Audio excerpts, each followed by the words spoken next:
un âge pour le mariage, c'est compliqué de fixer. Mais je peux dire une période pour le mariage. Il est recommandé qu'une fille majeure puisse se marier. Le mariage, à mon avis, pour une femme, peut être entre 25 ans et 35 ans. Parce que dans cette tranche d'âge-là, la fille a suffisamment des outils, les éléments pour pouvoir être dans un ménage tranquille. D'abord, la fille aura fini sa formation, aura certainement eu un travail, aura eu aussi sur le plan mental toutes les facultés qu'il faut pour pouvoir être une bonne épouse et pour pouvoir aussi être une très bonne mère. Parce que c'est une formation, la vie tout entière est une formation et la vie conjugale en est une particulière. Et lorsqu'on la réussit vraiment, lorsqu'on la réussit, on est épanoui dans la vie. Parce qu'il y a d'abord le travail, il y a la vie conjugale qui constitue pour l'homme comme la femme le tremplin pour le bonheur dans la vie. D'abord, il faut faire un minimum de cheminement, se connaître, se faire accompagner par les parents, ne pas prendre sa conjointe ou bien son conjoint comme on va jouer à la loterie. Ce n'est pas ça parce que vous êtes ensemble pour la vie. On ne se marie pas pour essayer.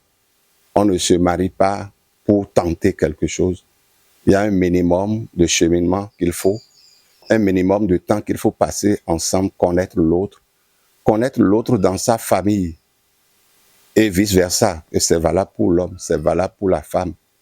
Parce que le comportement qu'il a avec ses parents, c'est le même comportement qu'il pourra avoir demain avec tes propres parents.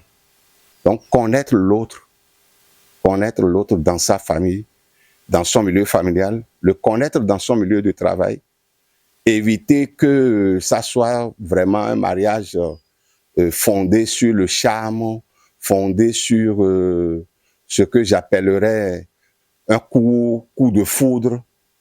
Ça ne dure pas lorsque c'est sur ces bases et là qu'on fonde le mariage. Mais on fonde son ménage sur des bases de désintéressement, d'un vrai amour, d'un désir profond de l'autre. Et c'est comme ça que ça peut réussir. Et si j'ai des conseils à donner, comme je le disais tout à l'heure, il faut surtout que ceux qui sont en couple se partagent leur vie, qu'ils se partagent tout. Tout ce qu'ils vivent dans la journée, ils doivent se les partager tous les soirs. Ils doivent se mettre ensemble, avoir des visions, regarder dans la même direction, avoir des projets communs. Et c'est comme ça qu'on arrive à bâtir son bonheur, son paradis. Un mot de fin, c'est de souhaiter bonne chance à tous ceux qui s'engagent dans le mariage et surtout la patience. La patience et encore la patience. C'est une question délicate, je vous avoue. Et d'entrée de jeu, je dirais, non, il n'y a pas un âge. Parce qu'on peut se marier à 20 ans et rester ensemble jusqu'à près de 80 ans. On peut se marier à 30 ans et après 2 ans, on va se casser la bouche et chacun va rentrer chez lui. Il n'y a pas un âge. Mais la prière qu'on doit se faire, c'est retrouver son âme sœur. Le mot existe. En fait, nous, le galvaudon, dans nos faits, gestes, on dit âme sœur. Mais dans la réalité, dans la pratique, si on n'a pas notre âme sœur, on fera tout, on va aboutir au divorce. Je prends aujourd'hui notre société, si vous le permettez, le divorce est devenu en fait, un fait banal. Est-ce qu'on même se marie d'abord? Est-ce que nous nous marions d'abord aujourd'hui? C'est la question que je pose. Ou bien on est juste ensemble, une circonstance nous réunit, on dit on est époux, épouse, et on lance les choses. Or, ce n'est pas ça. Parce que le mariage, c'est d'abord l'amour. Est-ce que l'amour existe d'abord entre nous? En fait, on dit aimer, c'est accepter l'autre dans sa différence. Si mon épouse est bavarde, je peux l'accepter comme ça. Si mon épouse a des défauts, l'amour me permettra d'accepter ces défauts et de les transformer en qualité. Mais pour les autres, on verra qu'elle a des défauts. Mais chez moi, ce sont des qualités. Donc pour cela, ne mettons pas la question au niveau de l'âge. L'âge va fausser les données. L'âge va nous faire passer à côté de la plaque. Ce n'est pas l'âge, c'est aller d'abord au niveau de la base du mariage, l'amour. Est-ce que les conjoints s'aimaient? Est-ce qu'ils s'aiment? S'ils s'aiment, ils n'ont pas de problème. Maintenant, aussi aujourd'hui, avec le caractère matériel de notre société, l'amour connaît des frictions. Prenons un homme qui n'a pas un travail, qui n'a pas de situation stable. Est-ce qu'on peut l'aimer comme ça? C'est une question. Prenons une femme qui n'apporte rien à la stabilité du couple, et vu que le monsieur aussi est d'un milieu pas aussi fort, est-ce qu'il peut avoir amour? Donc c'est ça, moi, le problème fondamental chez moi, c'est reposer la question. C'est aller sur la base de l'amour pour que les mariages durent. Mais si c'est l'âge seulement, non, on peut se marier à 20 ans et se casser. On peut se marier à 40 ans et se casser, et le problème va toujours demeurer. L'essentiel, c'est que les gens s'aiment réellement, au sens premier du mot. Aimer son prochain, l'accepter dans sa différence. Mon mot de fin, c'est rééduquer la société.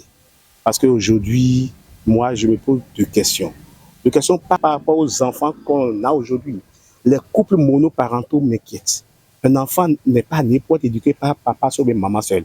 Or, aujourd'hui, le taux de divorce, si l'INSAE chez nous doit faire les calculs, on a atteint déjà un seuil qui inquiète. Il est temps que les dirigeants, que les gouvernants nous aident, et aussi les pouvoirs publics et bien les religieux, surtout la société civile, qu'on s'asseye.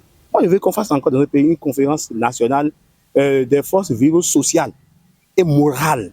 Parce que notre pays atteint un Rubicon qui inquiète. Aujourd'hui, il n'y a plus de foyer en griffe parce que le taux de divorce est trop et l'avenir des enfants inquiète. Comment faire pour éduquer les enfants? Il faut que les couples s'aiment, les couples restent ensemble. Et donc, mon problème, c'est rééduquer la société. La jeunesse, les enfants d'aujourd'hui, on ne se marie pas pour rentrer demain. Surtout la femme, quand on rentre dans le mariage, c'est pour le meilleur, pour le pire, tu seras enterré là. Mais se marier le matin, rentrer à la maison le soir, ça va tuer la société et c'est pas bon.